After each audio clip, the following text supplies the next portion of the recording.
വിജയേട്ടാ നമസ്കാരം. നമസ്കാരം. വിജയേട്ടാ, ഒരു സ്ഥലത്ത് ഇറാനുമായിട്ടുള്ള സംഘർഷം രൂക്ഷമാവുകയാണ്. വേറൊരു സ്ഥലത്ത് റഷ്യ യുക്രൈൻ യുദ്ധം ഏതാണ്ട് വലിയ രീതിയിൽ ഒരു പരിസമാപ്തിയിലേക്ക് പോവുകയാണ്. കാരണം യുക്രൈനെ സമ്പൂർണ്ണമായിട്ട് ലാൻഡ് ലോക്ക് ചെയ്തിരിക്കുകയാണ്. അതിന്റെ ഇടയിൽ ഇറാൻ മുന്നറിയിപ്പ് കൊടുത്തിട്ടുണ്ട്, ഞങ്ങൾ യൂറോപ്പിലേക്ക് കടന്നു കയറും, അടിക്കുമെന്നുള്ളത്. അതിന്റെ ഇടയിൽ റഷ്യ സ്വാഭാവികമായിട്ടും യൂറോപ്പിലേക്ക് കടന്നു കയറാനുള്ള വലിയ ത്വര കാണിക്കുന്നുണ്ട്. അതുകൊണ്ട് തന്നെ പോളണ്ടിലടക്കം വലിയ രീതിയിലുള്ള ആയുധ വിന്യാസങ്ങൾ അവർ നടത്തുന്നുണ്ട്. അപ്പൊ അമേരിക്കയ്ക്ക് ഇനി രണ്ട് ഫേസിൽ നിന്നും പണി വരുന്നുണ്ട് എന്നുള്ളതാണ്. അപ്പൊ കഴിഞ്ഞ ദിവസം ട്രംപ് ഒരു കാര്യം ചെയ്തിട്ടുണ്ട്. യൂറോപ്പിനെ സംരക്ഷിക്കാനുള്ള നീക്കങ്ങൾ ട്രംപ് തുടങ്ങി എന്നാണ് നമുക്ക് മനസ്സിലാക്കാനായിട്ട് സാധിക്കുന്നത്. ഇറാനെ വളഞ്ഞ് ഞങ്ങൾ എത്തിയിരിക്കുന്നു എന്നാണ് ട്രംപ് നിലവിൽ പറയുന്നത്. ഇസ്രായേലിന് ഒരു നിർദ്ദേശം കൊടുത്തിട്ടുണ്ട്, ഏത് നിമിഷവും ഞങ്ങൾ വിളിച്ചാൽ വരണം, നിങ്ങൾ ഇറങ്ങാനായി തയ്യാറായിരിക്കണമെന്ന് പറഞ്ഞിട്ടുണ്ട്. പോരാത്തതിന് മിഡിൽ ഈസ്റ്റില് ഇപ്പോൾ ട്രംപ് സൈനിക വ്യോമയാനം ശക്തിപ്പെടുത്തുകയാണ് എന്നുള്ളതാണ് പ്രധാനപ്പെട്ട കാര്യം. അമേരിക്ക യൂറോപ്പിലെ അമേരിക്കൻ ബേസിലേക്ക് വിമാനങ്ങൾ വിന്യസിച്ചു തുടങ്ങിയിരിക്കുന്നു എന്നുള്ളതാണ് ഇതിൽ നമുക്ക് മനസ്സിലാക്കാനായിട്ട് സാധിക്കുന്ന കാര്യങ്ങൾ. യൂറോപ്പിലെ വ്യോമത്താവളങ്ങളിൽ നിന്ന് ഇപ്പോ F-16, F-35 യുദ്ധവിമാനങ്ങളും അധിക ടാങ്കർ വിമാനങ്ങളും വിന്യസിക്കാൻ അമേരിക്ക തുടങ്ങിയിരിക്കുന്നു. സംഘർഷം രൂക്ഷമാകുന്നതിനിടയിൽ കൂടുതൽ നടപടികൾ തിരഞ്ഞെടുക്കുന്നതിൽ ഡൊണാൾഡ് ട്രംപിന്റെ ഓപ്ഷനുകൾ ഇപ്പോൾ വർദ്ധിച്ചിരിക്കുന്നു എന്ന റിപ്പോർട്ട് പുറത്തു വരുന്നു. ഇതിന്റെ കൂടുതൽ ഡീറ്റെയിൽസിലേക്ക് പോയി കഴിഞ്ഞാൽ ജർമ്മനിയിലെ സ്പാങ്ഡാൽഹം എയർബേസിൽ F-16 വിമാനങ്ങൾ 50 എണ്ണം കൊണ്ട് വിന്യസിച്ചിട്ടുണ്ട്. ഇംഗ്ലണ്ടിലെ റാഫ് ലക്കേൻ ഹീത്ത് വിമാനത്താവളത്തിൽ F-35 വിമാനങ്ങൾ 30 എണ്ണം കൊണ്ട് വിന്യസിച്ചിട്ടുണ്ട്.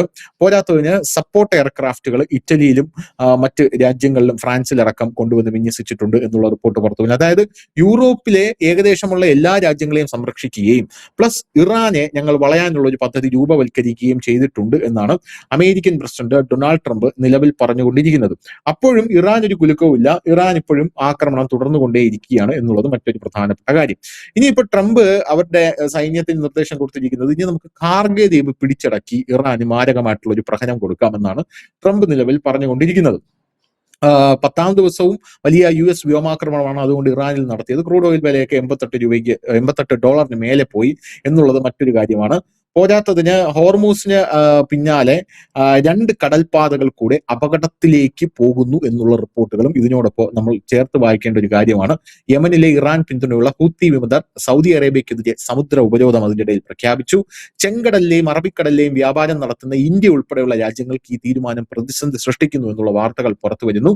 ഇറാനിൽ നിന്നുള്ള വിമാന സർവീസ് നിർത്താൻ സൗദി പിന്തുണയുള്ള യമൻ സർക്കാർ സന വിമാനത്താവളത്തിൽ നടപടി സ്വീകരിച്ചു. അതായത് ഹൂത്തികളും ഇതിലേക്ക് വലിയ രീതിയിൽ ഇറങ്ങുന്നു എന്നുള്ള റിപ്പോർട്ടുകൾ പുറത്തു വരുന്നുണ്ട്. എന്തായാലും ആഗോള വ്യാപാര വിതരണ ശൃംഖലകളിൽ വലിയ ആഘാതമാണ് കഴിഞ്ഞ ദിവസം ഇതൊക്കെ കൊണ്ടുണ്ടായിരിക്കുന്നത് എന്നുള്ളത് മറ്റൊരു കാര്യം. അതിന്റെ ഇടയിലാണ് യൂറോപ്പിനെ ശക്തിപ്പെടുത്താനായിട്ട് അമേരിക്ക ഇത്തരത്തിലൊരു കാര്യം ചെയ്തിരിക്കുന്നത്. എന്തായിരിക്കും ഇതിന്റെ പ്രത്യാഘാതങ്ങൾ? ഇത് വളരെ കുറച്ചുകൂടെ രൂക്ഷമായ നിലയിലേക്ക് പോകുന്നു. ഇന്ന് ട്രംപ് പറഞ്ഞ മറ്റൊരു പ്രസ്താവനയുണ്ട്. ജോർദാനിൽ അവരുടെ 5ഓളം അമേരിക്കൻ സൈനികർ കൊല്ലപ്പെട്ട് കഴിഞ്ഞിരിക്കുന്നു 2 ദിവസത്തെ ഇറാന്റെ ആക്രമണത്തിൽ. ഇപ്പോൾ ട്രംപ് പറയുന്നത്, ഇനി ഒരു സൈനികൻ കൊല്ലപ്പെട്ടാൽ തീക്കളി ആയിരിക്കും അതെന്ന് പറഞ്ഞു കഴിഞ്ഞിരിക്കുന്നു. ഇതിനിടയിൽ പ്രധാനപ്പെട്ട ഒരു കാര്യം എന്ന് പറഞ്ഞു കഴിഞ്ഞാൽ, ഈ സൗദി അറേബ്യയുടെ എണ്ണ ടാങ്കറുകൾ തങ്ങൾ ആക്രമിക്കും ചെങ്കടലിൽ എന്നാണ് ഇപ്പോൾ ഹൂത്തി വിമതർ പറഞ്ഞിരിക്കുന്നത്. പക്ഷേ ഇതിനൊരു പ്രശ്നമുണ്ട് ധനുഷ്. ഇപ്പോൾ തന്നെ ലോകത്ത് മുഴുവൻ ഒരു ആഗോള സാമ്പത്തിക പ്രതിസന്ധി നിൽക്കുന്നു, ഊർജ്ജ പ്രതിസന്ധി നിൽക്കുന്നു. ഇവിടെ സൗദി അറേബ്യയുടെ എണ്ണ വരവ് നിലച്ചു കഴിഞ്ഞാൽ ലോകത്ത് ഏതാണ്ട് 7% ഈ ക്രൂഡ് ഓയിൽ വിപണിയിൽ കുറവുണ്ടാകും. അത് സ്വാഭാവികമായി തന്നെ ക്രൂഡ് ഓയിലിന്റെ വില വർദ്ധിപ്പിക്കുന്നതിന് ഇടയാക്കുക. ഇന്ത്യ അടക്കമുള്ള രാജ്യങ്ങളുടെ ഒരു പ്രധാന റൂട്ട് കൂടിയാണ് ഈ ചെങ്കടൽ. അവിടെ കൂടെ ഒന്ന് ബ്ലോക്ക്, ഞാൻ മുമ്പ് നമ്മൾ ഈ ചർച്ചകൾ തന്നെ പലവട്ടം നമ്മൾ പറഞ്ഞിട്ടുള്ള കാര്യമാണ്.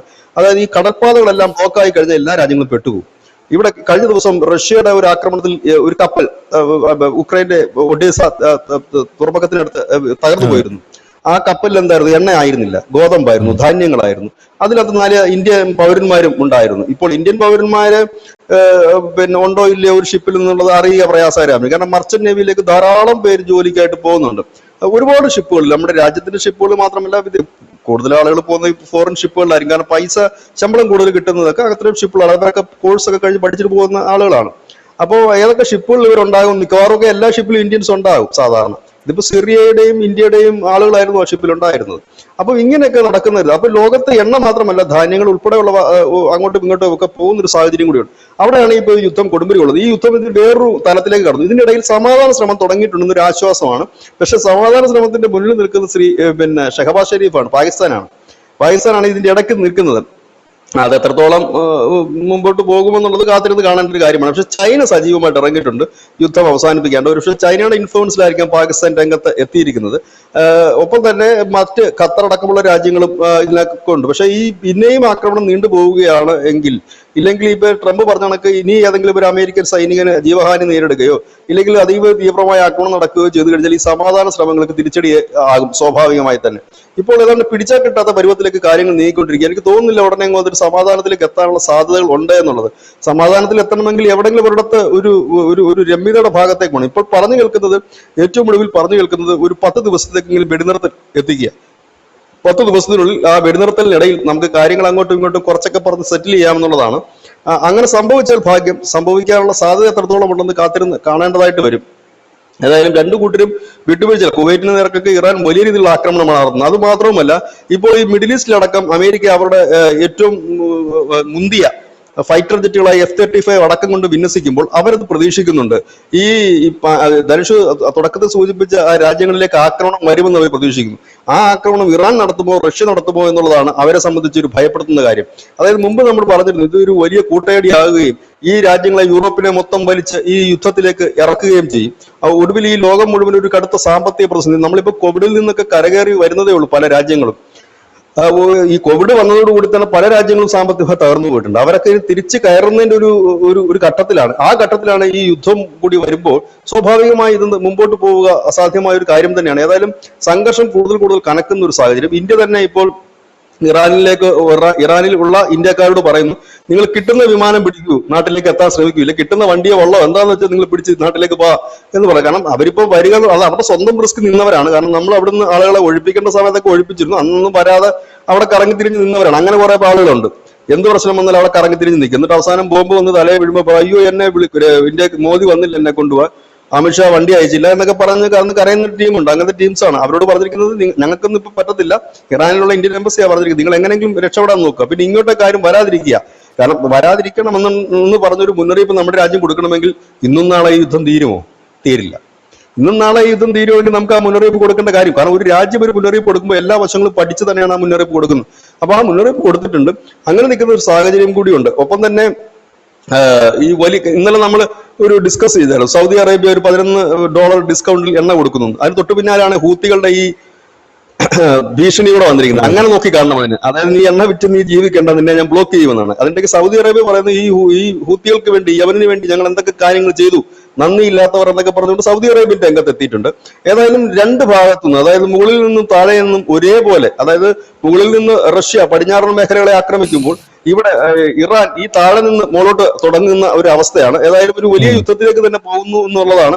ഇനി അപ്രതീക്ഷിതമായി ലക്ഷക്കണക്കിന് കോടിക്കണക്കിന് ജനങ്ങൾ ഈ യുദ്ധം ഒന്ന് അവസാനിക്കാൻ പ്രാർത്ഥിക്കുന്നുണ്ട്. അവരുടെ പ്രാർത്ഥനയുടെ ഫലം കണ്ടാൽ ഒരുപക്ഷെ ഒരു വെടിനിർത്തലിലേക്ക് പോയേക്കാം. എന്നാലും യുദ്ധം അവസാനിക്കുമെന്ന് നമുക്ക് പറയാൻ കഴിയില്ല.